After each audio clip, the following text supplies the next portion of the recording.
상상해보세요. 따뜻한 봄날, 기대에 부풀어 정원으로 나섰는데 검게 변한 나뭇가지들, 병든 나무들, 그리고 좀처럼 깨어나지 않는 화단이 눈앞에 펼쳐진다면 어떨까요? 익숙한 풍경인가요? 대부분의 경우 이런 봄철 재앙의 원인은 바로 지난 10월에 여러분이 했거나 하지 않은 일에 있습니다. 오늘 우리는 가을 정원에서 저지르기 쉬운 치명적인 실수 10가지에 대해 알아보겠습니다. 이 실수들은 다음 봄에 여러분에게 아주 큰 대가를 치르게 할 것입니다.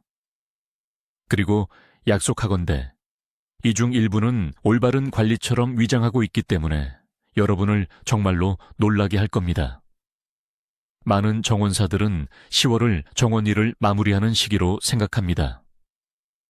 수확을 마치고 낙엽을 치웠으니 이제 봄까지는 푹 쉴 수 있다고 생각하죠.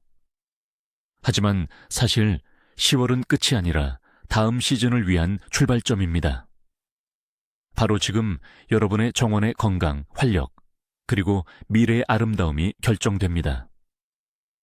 이 시기에 저지르는 실수는 단순히 정원의 미관을 해치는 것을 넘어 식물의 면역력을 약화시키고 병충해에 완벽한 환경을 제공하게 됩니다. 자, 자연 보호인 척하는 첫 번째 오류에 대해 말씀드리겠습니다. 겉보기에는 가장 합리적인 가을 행동인 낙엽을 정원에 그대로 두는 것이 여러분의 미래 수확에 대한 진정한 방해 공작이라는 것을 제가 말씀드린다면 어떠실까요? 많은 분들이 이건 자연적인 보온이고 공짜 멀칭이야 라고 생각하시죠.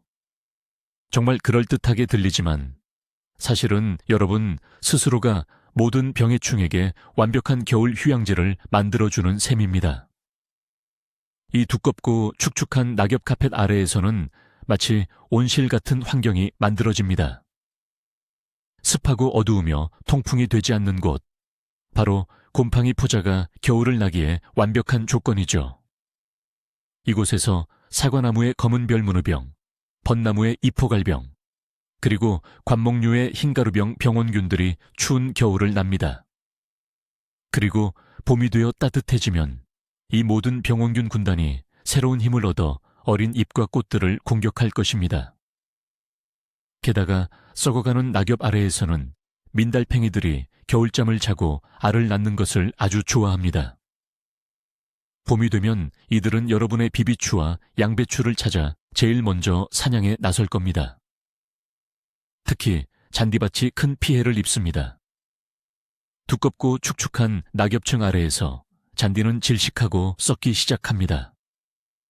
결국 봄에는 푸른 잔디 대신 보기 흉한 노란색 듬성듬성한 부분을 보게 될 겁니다. 물론 어떤 분들은 하지만 숲에서는 아무도 낙엽을 치우지 않잖아요 라고 반문하실 겁니다. 맞습니다.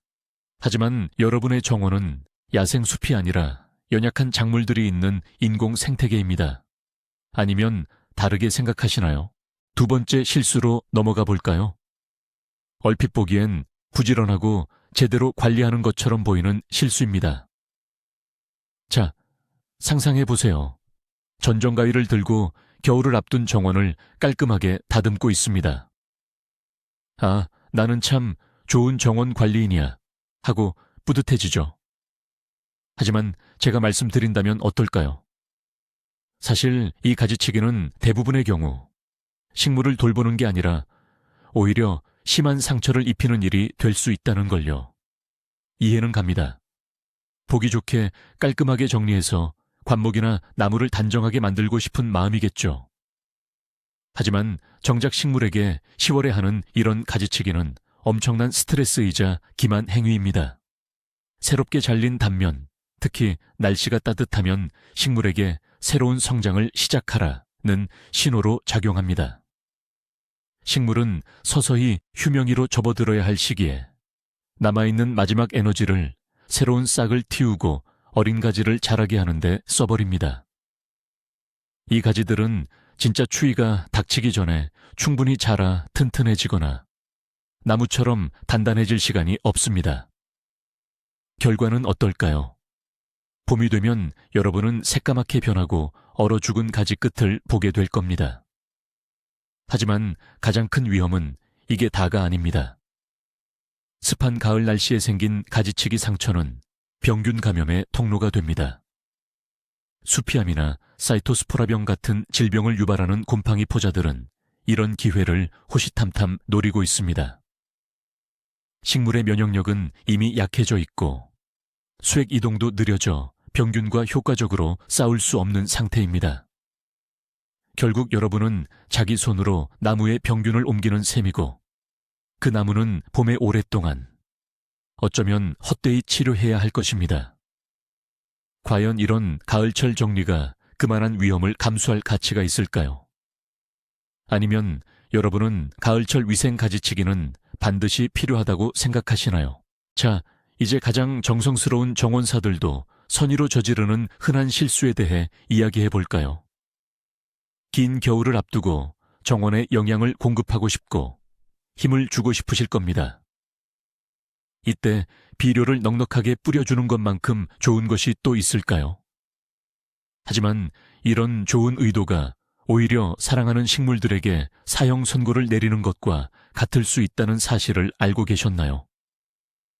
바로 질소 함량이 높은 비료 이야기입니다. 기억하세요. 질소는 성장 호르몬입니다. 무성한 녹음, 통통한 잎이, 그리고 새싹들을 책임지죠. 여름에는 정확히 우리가 필요로 하는 것이지만 10월에는 재앙입니다. 가을에 질소를 주는 것은 마치 잠을 자야 할 병사에게 앞으로 자라라 하고 명령하는 것과 같습니다. 이미 겨울잠을 준비하며 모든 과정을 늦추고 에너지를 뿌리로 보내야 할 식물이 갑자기 도핑을 받는 셈이죠. 그리고 왕성하게 녹색 잎을 키우기 시작합니다. 그 다음은 어떻게 될까요? 추위에 전혀 대비되지 않은 연약하고 물기 많은 새싹들이 돋아납니다. 첫 심한 서리만으로도 이 새싹들은 검고 생명 없는 덩어리로 변할 것입니다. 하지만 이건 그나마 나은 경우입니다. 가장 무서운 것은 식물이 성공적인 겨울나기에 필수적인 귀중한 자원을 이 무의미한 성장에 낭비했다는 사실입니다. 결국 식물은 약해지고 지친 채로 겨울을 맞이하게 됩니다. 가을에는 식물의 인과 칼륨이 필요합니다. 이것들은 뿌리를 튼튼하게 하고 내한성을 높여주죠. 반면 질소는 여러분의 가장 큰 적입니다. 아직도 가을철 비료 주기가 항상 이로운 일이라고 생각하시나요? 자칫 방심하다가 저지르기 쉬운 실수에 대해 이야기해 볼까 합니다. 10월에는 비가 자주 와서 땅이 겨울 내내 촉촉할 거라고 생각하기 쉽죠. 뭘 또 물을 줘야 하나 하고 말이에요. 하지만 이것은 봄에 여러분이 아끼는 측백나무나 노간주나무를 잃게 할 수도 있는 가장 위험한 착각 중 하나입니다. 실은 겨울철 생리적 가뭄이라는 현상이 존재합니다. 이름은 좀 어렵게 들리지만 원리는 간단해요. 낙엽수와 달리 침엽수나 상록수는 겨울에도 계속해서 수분을 증발시킵니다. 특히 2월 말에서 3월에 햇볕이 강하고 바람이 많이 부는 날에는 증산작용이라고 불리는 이 과정이 더욱 활발해지죠. 자, 이제 상상해 보세요. 햇볕은 따갑고 잎은 활발하게 수분을 증발시키는데 땅은 아직 꽁꽁 얼어 있습니다. 뿌리는 얼어붙은 흙에서 물을 전혀 흡수할 수 없는 거죠. 식물은 말 그대로 살아있는 채로 말라 죽기 시작합니다. 그래서 봄이 되면 우리가 보는 것은 냉해를 입은 것이 아니라 바로 말라버린 갈색빛의 침엽수들입니다. 이것은 추위로 인한 동상이 아니라 탈수로 인한 건조 피해인 거죠. 특히 오래 심은 어린 식물들과 물론 모든 상록수들, 즉 측백나무, 노간주나무, 전나무, 소나무, 철쭉, 회양목 등이 큰 피해를 봅니다. 늦가을에 충분히 물을 흠뻑 주는 물주기는 땅속 깊이까지 수분을 침투시켜 겨울철 건조로부터 식물들을 구할 수 있는 전략적인 수분 비축량을 만들어줍니다. 그러니 다음에 봄의 갈색으로 변한 측백나무를 보게 된다면 그것이 혹독한 겨울 때문이 아닐 가능성이 크다는 것을 이미 아시게 될 겁니다. 혹시 여러분의 정원에서도 비슷한 문제를 겪으신 적이 있으신가요? 나무를 관리할 때 흔히 저지르는 또 다른 실수는 가장 중요한 부분, 바로 나무줄기 보호를 소홀히 하는 것입니다. 우리는 사과나무나 자두나무의 두꺼운 껍질을 보면서 뭘 해도 끄떡없겠지, 튼튼하잖아 라고 안일하게 생각하기 쉽습니다. 하지만 이런 방심은 봄이 되어 나무줄기의 깊은 균열, 동해로 인한 상처, 심지어는 괴사한 껍질을 발견하게 만드는 원인이 될 수 있습니다. 첫 번째 적은 바로 2월과 3월의 강렬한 햇볕입니다. 낮에는 뜨거운 햇살 아래 어린 나무의 검은 껍질이 섭씨 10도에서 15도까지 데워질 수 있습니다. 그러면 줄기 안에서는 수액이 움직이기 시작하고 세포들이 깨어납니다. 하지만 해가 지면 온도가 갑자기 영하 10도, 심하면 20도까지 뚝 떨어집니다. 액체 상태의 수액이 세포 안에서 순간적으로 얼어붙어 얼음이 되면서 껍질 조직을 찢어버립니다. 이것이 바로 동해로 인한 세로 방향의 균열, 즉 동해상이 생기는 원인입니다. 두 번째 적은 바로 설치류입니다.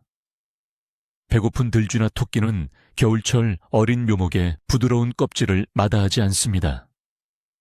이들은 나무줄기를 빙 둘러가며 껍질을 갉아먹을 수 있는데 이는 나무에게 사형 선고나 다름없습니다. 그렇다면 어떻게 해야 할까요? 답은 생각보다 간단합니다. 바로 하얀 페인트 칠입니다. 하얀색은 햇빛을 반사하여 낮에 껍질이 과열되는 것을 막아줍니다. 이는 급격한 온도 변화를 완화하고 일소 피해, 햇볕에 의한 화상과 균열로부터 나무를 보호합니다. 설치류로부터는 특수 그물망을 씌우거나 나뭇가지, 집 등으로 줄기를 감싸주면 효과적입니다.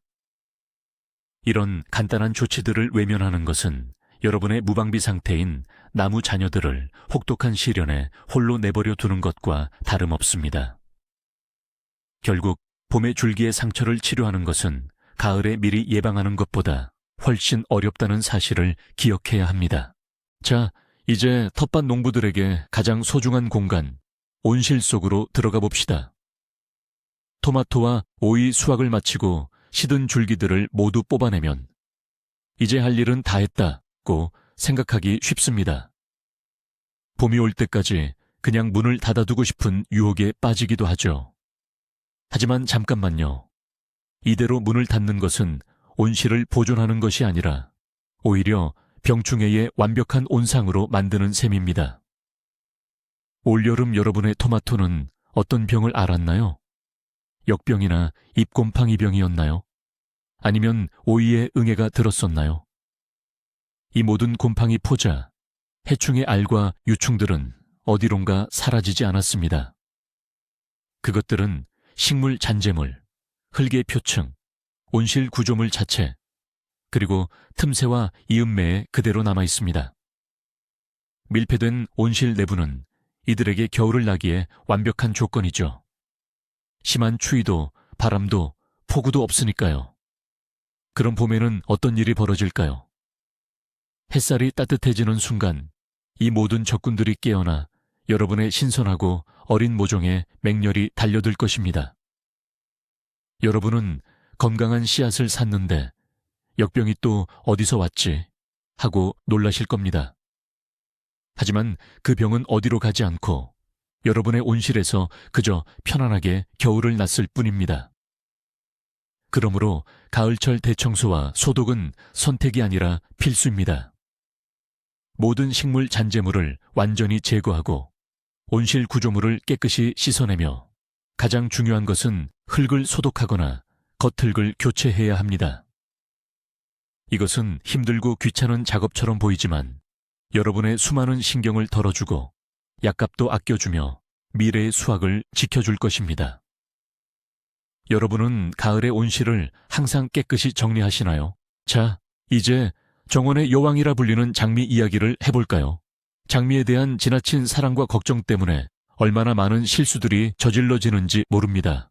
정원사들의 가장 큰 본능은 날씨가 추워지면 서둘러 장미를 덮어야 한다는 것입니다. 쏘립까지 부직포, 상자 등 온갖 재료들이 동원되죠. 그런데 너무 일찍, 보통 10월 초나 중순쯤, 한낮에는 아직 햇살이 따뜻하고 영상 기온일 때 덮어주는 경우가 많습니다. 돌봐주는 것처럼 보이지만 사실은 장미에게 숨막히는 환경을 만들어주는 것과 같습니다. 두꺼운 덮개 아래 따뜻한 날씨가 지속되면 온실 효과가 발생합니다. 장미는 겨울잠을 준비하는 대신 계속해서 생장 활동을 하게 됩니다. 눈이 부풀어 오르고 심지어 어린 새싹이 돋아나기도 하죠. 식물은 겨울이 오고 있다는 것을 인지하지 못하고 겨울을 나기 위한 필수적인 단련 과정을 거치지 못하게 됩니다. 그러다 피할 수 없는 일이 벌어집니다. 본격적인 한파가 닥치는 것이죠. 이렇게 겨울 준비가 안 된 방심한 상태의 장미에게는 이 한파가 큰 충격이 됩니다. 충분히 연글지 못한 새순들은 순식간에 검게 변하며 죽어버립니다. 하지만 더 심각한 문제는 덮개 아래의 높은 습도와 부족한 환기로 인해 곰팡이성 질병이 활발하게 번식한다는 점입니다. 이로 인해 장미의 뿌리목이 썩어버리는 치명적인 결과를 초래하죠. 봄이 되어 덮개를 걷어내면 그 아래에는 검게 변하고 곰팡이로 뒤덮인 가지들만이 남아있는 모습을 보게 될 겁니다. 명심하세요. 장미는 혹독한 추위보다는 과습으로 인한 뿌리목 썩음을 더 두려워합니다. 영하 5, 7도 정도의 가벼운 서리는 오히려 장미에게 도움이 됩니다. 식물이 추위에 단련되고 완벽하게 휴면 상태로 접어들도록 돕기 때문이죠. 장미를 덮어주는 시기는 달력의 첫 신호가 아니라 안정적으로 영하의 기온이 유지될 때여야 합니다. 지금부터는 우리가 흔히 간과하는, 하지만 큰 결과를 초래하는 실수에 대해 이야기해 볼까 합니다. 수확을 마치고 잡초를 뽑고 나면 밭은 텅 비고 생기 없어 보이죠. 봄이 올 때까지 흙에 더 이상 할 일이 없다고 생각하기 쉽습니다. 하지만 밭을 단단하고 굳어진 상태로 겨울 내내 방치하는 것은 장기적으로 큰 문제를 일으키는 실수입니다. 첫째, 우리는 해충이 겨울을 나기에 완벽한 환경을 만들어주는 셈이 됩니다. 굼벵이, 철사벌레, 거세미나방, 애벌레 같은 해충들은 흙의 표면 가까이에 아늑하게 자리 잡아 겨울을 보냅니다. 그리고 봄이 되면 다시 활발하게 활동하며 작물의 뿌리를 공격하죠. 하지만 가을에 밭을 갈아엎으면 이 불청객들을 땅 위로 끌어올리게 됩니다. 그러면 첫 서리에 얼어 죽거나 새들의 먹이가 되어버리죠. 이것이 해충 개체 수를 줄이는 가장 친환경적이고 효과적인 방법입니다. 둘째, 단단하고 손대지 않은 흙은 수분을 잘 흡수하지 못합니다. 가을비와 봄에 녹는 눈은 흙 깊숙이 뿌리까지 스며들지 못하고 표면 위로 그냥 흘러내려 버릴 겁니다. 반면에 갈아엎어서 부드러워진 흙은 마치 스펀지처럼 작용합니다. 귀한 수분을 머금고 저장하여 봄철에 필요한 물을 미리 확보해 주는 거죠. 셋째, 바로 통기성 문제입니다. 잠들어 있는 식물의 뿌리라 할지라도 산소가 필요합니다. 단단한 흙은 뿌리가 산소를 얻을 기회를 빼앗아 버리죠. 하지만 가을의 흙덩이를 일부러 부수지 않고 밭을 갈아엎으면 이것이 중요합니다. 흙의 산소가 공급되고 토양 구조가 개선됩니다. 겨울 동안 큰 흙덩이들은 추위와 습기의 영향을 받아 자연스럽게 부서져 작은 알갱이로 변합니다.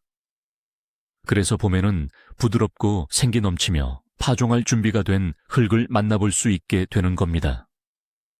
여러분은 가을에 밭을 갈아엎으시나요? 아니면 불필요한 일이라고 생각하시나요?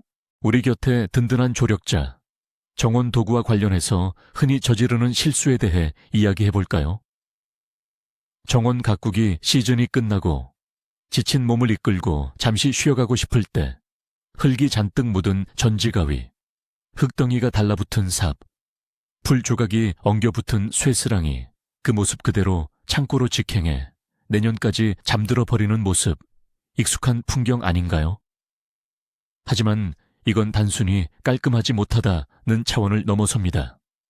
이는 여러분의 미래 정원 건강에 시한폭탄을 설치하는 것과 같습니다. 모닐리아병이나 흑부병에 걸린 가지를 잘랐다고 상상해 보세요. 전지가위 날에는 수백만 개의 눈에 보이지 않는 곰팡이 포자가 남아있을 겁니다. 이제 이 포자들은 도구와 함께 겨울잠에 들어갑니다. 그러다 봄이 되어 여러분은 그 전지가위를 다시 들고 건강한 나무를 가지치기 하러 나갑니다. 무슨 일이 벌어질까요? 여러분은 자기 손으로 병균을 접종시키는 셈이 됩니다. 한 식물에서 다른 식물로 병을 옮기고는 온갖 방제를 해도 왜 정원이 계속 병들까 의아해하는 거죠. 삽, 쇠스랑, 괭이 등 다른 도구들도 마찬가지입니다. 도구에 묻어있는 흙알갱이 속에는 뿌리 썩은 병이나 시드름병 같은 질병의 병원균이 숨어 있을 수 있습니다. 이렇게 오염된 도구를 사용해 한 작물에서 다른 작물로, 한 밭에서 다른 밭으로 옮겨 다니면서 여러분은 온 정원 전체에 감염을 퍼뜨리는 주범이 되는 것이죠.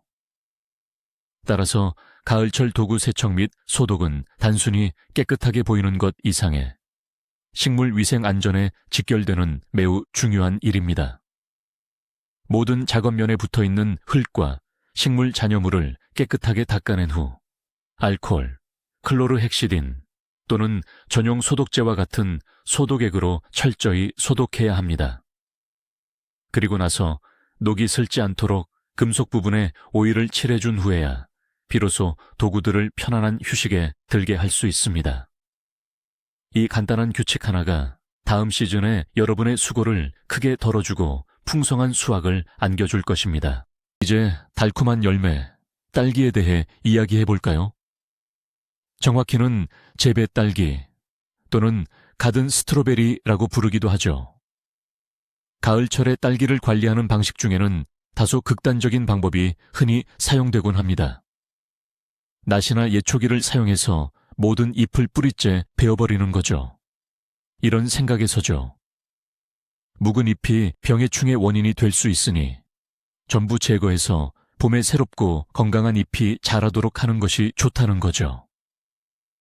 일견 논리적으로 들리지만 실제로는 딸기에게 엄청난 스트레스이며 이는 여러분의 수확량을 상당 부분 감소시킬 수 있습니다. 왜냐하면 10월은 물론 눈이 내리기 전 11월까지도 딸기는 잠들지 않기 때문입니다. 잎에서는 광합성 작용이 계속되고 있습니다. 딸기는 영양분, 특히 당분을 활발하게 축적하여 뿌리줄기와 크라운 생장점에 저장합니다. 이것이 바로 겨울을 나고 봄에 새롭게 시작하기 위한 딸기의 전략적인 에너지 비축량인 거죠. 이러한 비축량 덕분에 봄철에 꽃눈이 형성되며 이는 미래 수확량의 기반이 됩니다. 그런데 모든 잎을 베어버리면 어떻게 될까요? 딸기는 햇빛 배터리를 잃게 되고 양분을 생산하는 공장을 빼앗기는 셈이 됩니다. 딸기는 필요한 에너지 비축량 없이 약해진 상태로 겨울을 나게 됩니다. 물론 봄이 되면 새로운 잎이 자라나겠지만 여기에 많은 에너지가 소모될 것입니다. 이 에너지는 본래 열매를 맺는 데 사용되어야 할 것이었죠. 결과적으로 딸기 모종은 약해지고 수확량은 현저히 줄어들게 됩니다. 가을철에는 병들었거나 마른 잎 또는 손상된 잎만 제거해야 합니다. 이 작업은 크라운 생장점을 손상시키지 않도록 조심스럽게 손으로 직접 해야 합니다. 모든 잎을 베어내는 것은 매우 낡고 방치되어 병든 딸기밭에서만 허용되는 조치이며 그것도 가을이 아닌 열매 수확 직후에 해야 합니다. 여러분은 여러분의 딸기를 어떻게 관리하고 계신가요? 다음으로 다룰 실수는 모든 유기농 정원의 심장과도 같은 퇴비 더미에 관한 것입니다. 많은 정원사들은 퇴비 더미를 마치 만능 쓰레기통처럼 여기고 정원에서 나온 모든 것을 그 안에 다시 넣어야 한다고 생각합니다. 이상적인 자연의 순환처럼 들릴지 모르지만 이런 생각은 여러분의 검은 황금 퇴비를 실제 생물학적 폭탄으로 만들 수 있습니다. 가장 위험한 습관은 병든 식물을 퇴비에 넣는 것입니다. 예를 들어 감자역병에 걸린 토마토나 감자 줄기가 그렇습니다. 이 곰팡이 포자는 생명력이 놀라울 정도로 강합니다. 따뜻하고 습한 퇴비더미 환경에서는 죽기는커녕 오히려 활발하게 번식합니다. 마찬가지로 검은 별 문의병에 걸린 사과나무 잎이, 흰가루병이 생긴 구주베리, 전문의병에 걸린 플록스 등도 모두 같은 경우입니다. 결국 어떻게 될까요? 여러분은 1년 내내 퇴비를 정성껏 관리하고 봄이 되면 병원균이 우글거리는 이 비료를 가져다가 여러분의 건강한 식물 아래에 사랑스러운 마음으로 뿌려주는 셈이 됩니다. 여러분은 결국 자기 손으로 정원 전체를 병들게 하는 것이나 마찬가지가 됩니다. 이것은 바이러스가 든 약으로 병을 치료하려는 것과 같습니다. 황금률을 명심하세요. 퇴비에는 오직 건강한 식물 잔해만 넣어야 합니다. 모든 병든 줄기, 감염된 잎과 열매는 가차없이 태우거나 농장 밖에서 처리해야 합니다. 애매한 유기물 절약 때문에 정원 전체의 건강을 위태롭게 할 필요는 없습니다. 여러분의 퇴비 더미는 생명의 원천이 되어야 합니다. 질병의 온상이 되어서는 안 되죠. 퇴비에 넣기 전에 잔여물을 잘 분류하고 계신가요? 자, 이제 우리 정원의 푸른 잔디밭, 즉 잔디 관리로 넘어가 볼까요? 10월쯤 되면 잔디를 깎는 열정이 식고 잔디 자체도 자라는 속도가 느려집니다. 많은 분들이 이때 실수를 저지르는데요. 너무 일찍 잔디 깎기를 중단해서 잔디를 10cm 이상 길게 자란 엉성한 상태로 겨울을 나게 놔두는 거죠. 뭐 어때? 봄 되면 어차피 다 새로 자랄 텐데 하고 생각하기 쉽지만 이런 착각은 심각한 문제로 이어질 수 있습니다.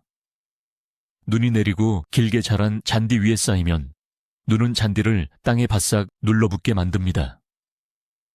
이때 잔디는 조밀하고 축축한 층을 형성하며 그 아래로는 공기순환이 거의 되지 않습니다. 이런 환경은 약해진 잔디를 공격하는 설부병이라는 위험한 곰팡이성 질병이 번식하기에 완벽한 조건이 됩니다. 봄이 되어 눈이 녹으면 잔디밭에서 보기 흉한 회백색이나 옅은 분홍색의 엉겨붙어 죽은 잔디 얼룩들을 발견하게 될 겁니다.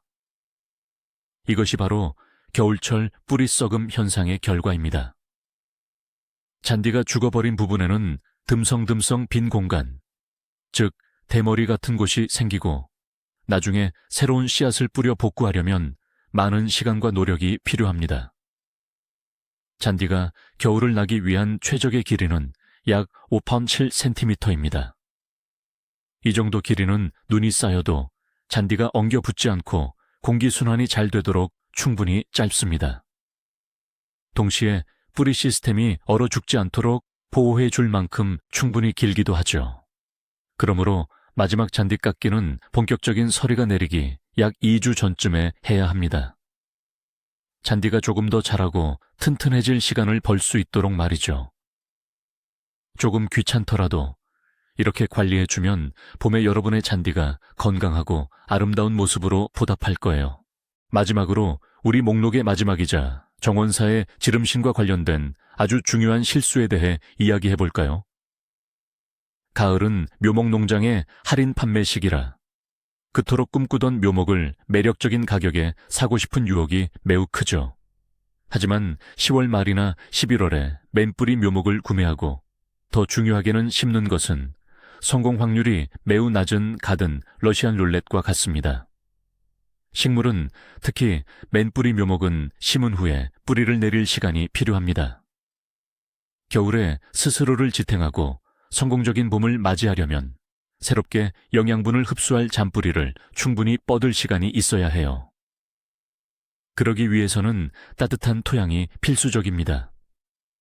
흙 온도가 섭씨 4, 5도 이하로 내려가면 뿌리 시스템은 거의 활동을 멈추고 잠들기 시작합니다. 늦게 심으면 어떻게 될까요? 묘목은 흙에 제대로 뿌리 내릴 시간을 갖지 못합니다.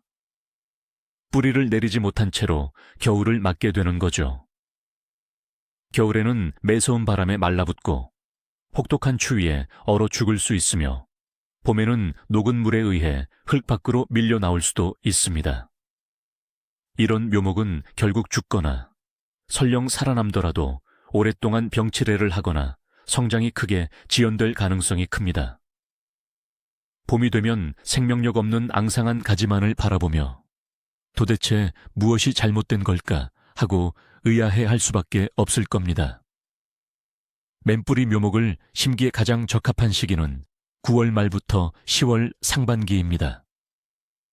이때는 흙이 아직 따뜻하지만 식물은 이미 휴면을 준비하고 있는 시기죠. 만약 묘목을 늦게 구매했다면 땅에 바로 심기보다는 겨울 동안 바람막이가 되는 곳에 비스듬히 묻어 뿌리를 흙과 이탄으로 덮어주는 것이 훨씬 안전합니다. 여러분은 가을 할인 판매 때 묘목을 사본 경험이 있으신가요? 하지만 가장 놀라운 사실은 때로는 올바른 행동이라고 생각했던 것들이 오히려 가장 치명적인 결과를 불러온다는 것입니다. 예를 들어 질소 비료를 너무 많이 주는 경우를 들 수 있습니다.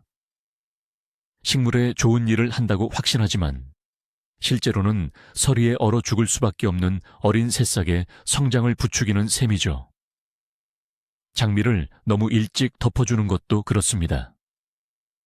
보호하려는 마음은 알겠지만 오히려 습기로 인해 장미가 썩어버리는 결과를 초래할 수 있습니다. 여러분의 보살핌이 식물에게 역효과를 내는 정말 뜻밖의 전개라고 할 수 있죠. 바로 이런 보이지 않는 위협들이 가장 큰 피해를 입힙니다.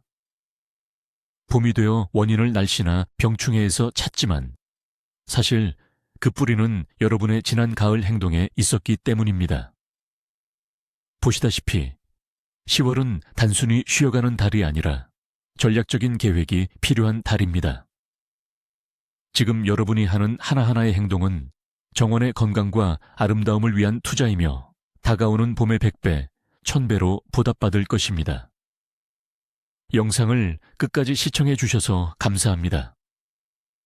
이 영상에서 유용한 정보를 얻으셨다면 좋아요를 눌러주시고 앞으로 나올 새로운 조언들을 놓치지 않도록 저희 채널을 꼭 구독해 주세요. 자, 이제 여러분께 질문이 있습니다. 혹시 오늘 말씀드린 실수들 중 결과는 생각지도 못하고 저지르셨던 경험이 있으신가요? 여러분의 경험을 댓글로 공유해 주세요. 함께 배우고 성장해 나가요.